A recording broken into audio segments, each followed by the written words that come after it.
Hello everybody. This is the fourth installment in my series for spices and herbs for cooking. Today I'm covering mustard seed,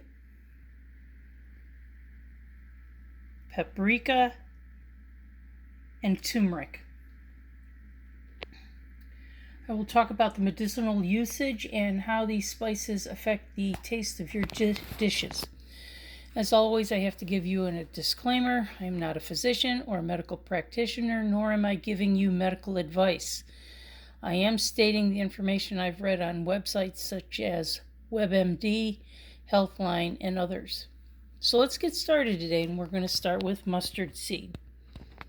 As you can see, it comes in two ways of getting it. One is ground, and the other one is in seed. Now this is what the plant looks like, and this will show you a picture of how versatile this plant is and how it thrives in any environment. Close-up picture of the powder and a close-up picture of the seed. Now, mustard seed is considered both a spice and a condiment.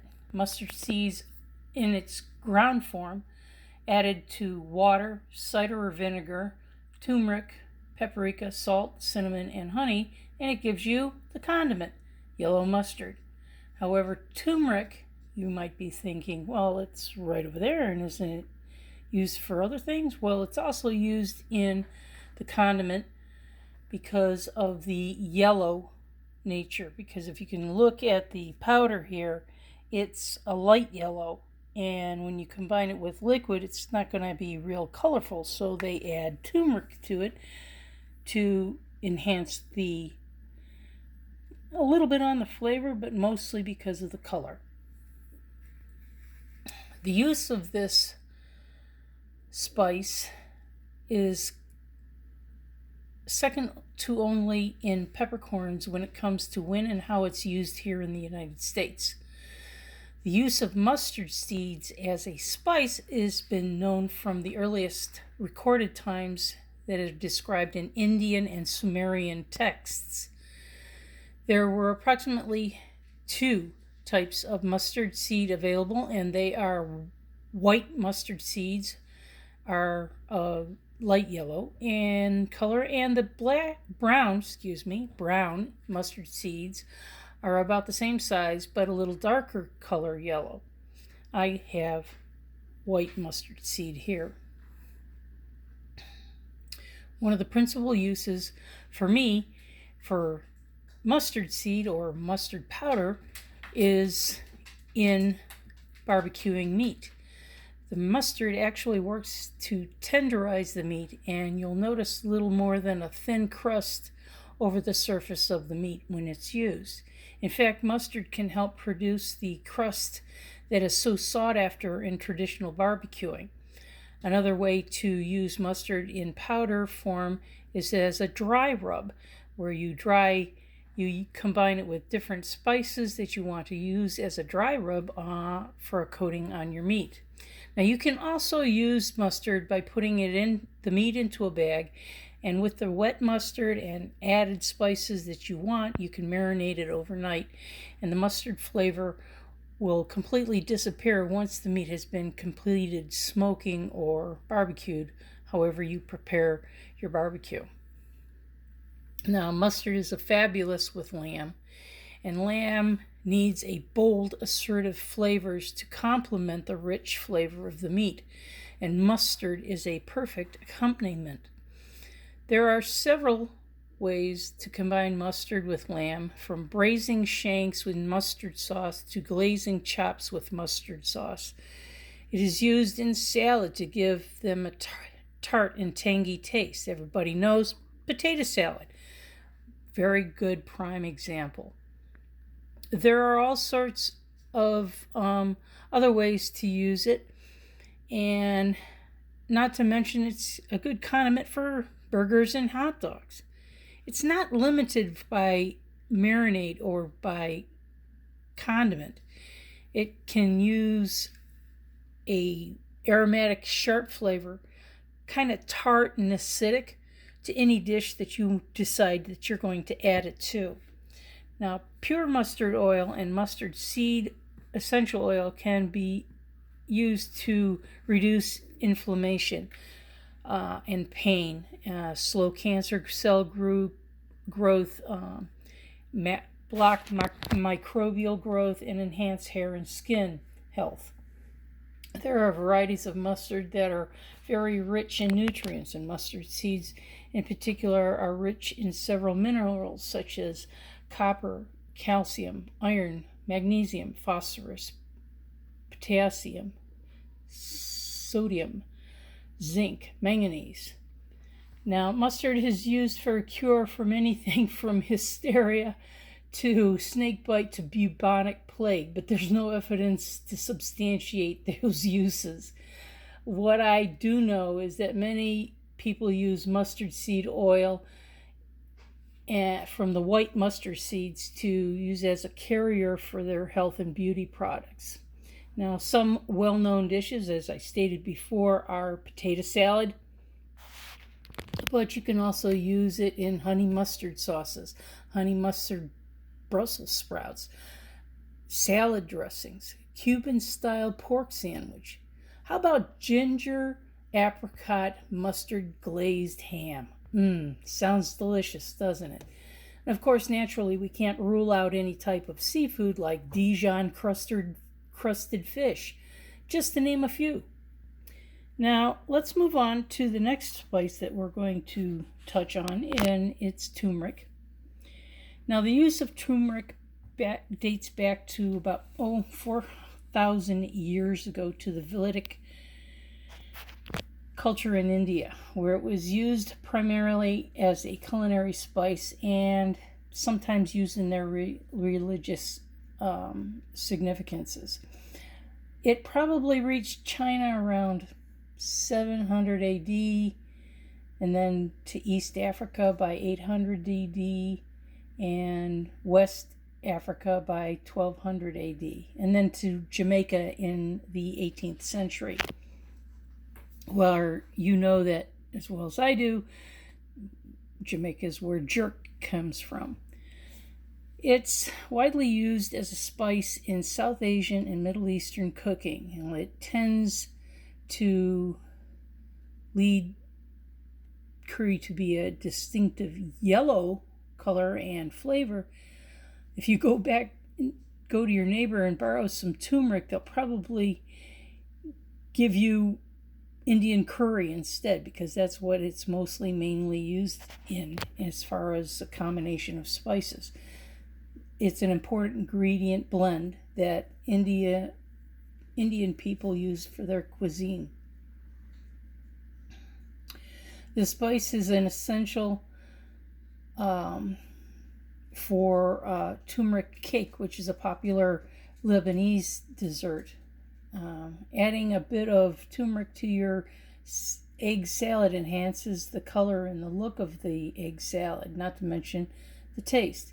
It also is a common ingredient in salad dressings to add a nice color or hue to them. It's a common also used in the manufacture of food products such as canned beverages. Everybody knows about ginger ale is a prime example.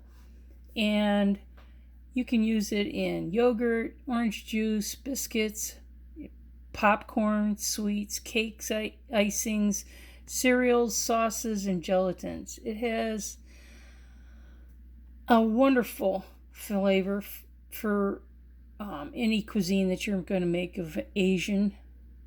And how about grilled pork chops with pineapple turmeric glaze, or spiced lamb tangine, or turmeric fish with rice and noodles and herbs. All of these sound like wonderful, wonderful dishes, and you can't beat that. Now, for medicinal purposes, including for overall energy for your body, Turmeric has been used in therapeutic preparations over the centuries in different parts of the world. Many South Asian countries use the spice as an antiseptic for cuts, burns, and bruises, and has an antibacterial agent. In Pakistan, it is used as an anti-inflammatory agent and is a remedy for gastrointestinal discomfort associated with irritable bowel syndrome and digestive orders. So you can see that turmeric has been used for a long time. And not only does it have antioxidants in it, but the anti-inflammatory properties make it just wonderful. And some people actually use it as, together with a couple other spices, as a form of natural antibiotic. Although it's not been proven that antibiotic will actually, stop you from getting sick or aid in the progression of your recovery from being ill. Now, the next spice is paprika. Now, this spice can be purchased in a variety of types. You can buy it smoked, Hungarian, and Spanish. Actually, paprika really isn't any type of thing except like a seed, but it's like dried peppers. Now, here's where the orange color comes from. But as you know, just because two peppers are red doesn't necessarily mean that they taste the same or look the same. Paprika varieties in flavor based on the types of peppers that are dried and then pulverized. Now, as you can see here, here's a picture of a smoked pepper, and usually these small, long peppers are what's generally used for paprika. There's a really good close-up of paprika itself. And let me back up. I forgot to show you what the turmeric root looks like that's used to make the turmeric, but also what the flower looks like. Okay, so let's move back to doing paprika. This spice can range from mild to spicy with a little sweet to 100% savory. Paprika is equally valued for its taste and color. It's found in several spice blends, including Arabian seasoning called barat. Paprika is a mellow ingredient, bringing colorful and a hint of sweetness. It can be used in a wide varieties of dishes. The most popular and widely known in the United States is chicken paprikash. It is one of the key ingredients for that particular dish. But it's not limited to just putting it over deviled eggs as a garnish. You can use it in barbecued dry ribs and marinades and pork dishes, seafood dishes, chicken dishes, and of course, naturally, beef dishes. Some examples of dishes would be goulash, chili, lamb stew, paprika leg of lamb, chicken with garlic and paprika, swordfish with smoked paprika, grilled salmon paprika, and butternut squash and smoked paprika. And the list goes on and on. So it is a very, very, very versatile seasoning also, because it is included in many of the combination spices, which we will cover in subsequent videos. Now, medicinally, paprika contains capsaicin, the compound found in peppers that has been known to have a wide variety of health benefits. For example, it has antioxidant properties and help reduce the risk of cancer and heart disease. improve immunity, and even alleviate gas or flatulence. Paprika is rich in calcium and potassium and phosphorus, all which are important for building strong teeth, bones, and muscle. It's a good source of vitamin A, folate, niacin, vitamin B6, vitamin E, and vitamin K. As you can see, there are a lot of health benefits to this spice. Well, that's all I have for this video. Next video, I will be talking about the next ones, which is cinnamon, ginger, and nutmeg. So we'll see you with the next video. And as always, enjoy your cooking adventures and have a good day. Bye-bye now.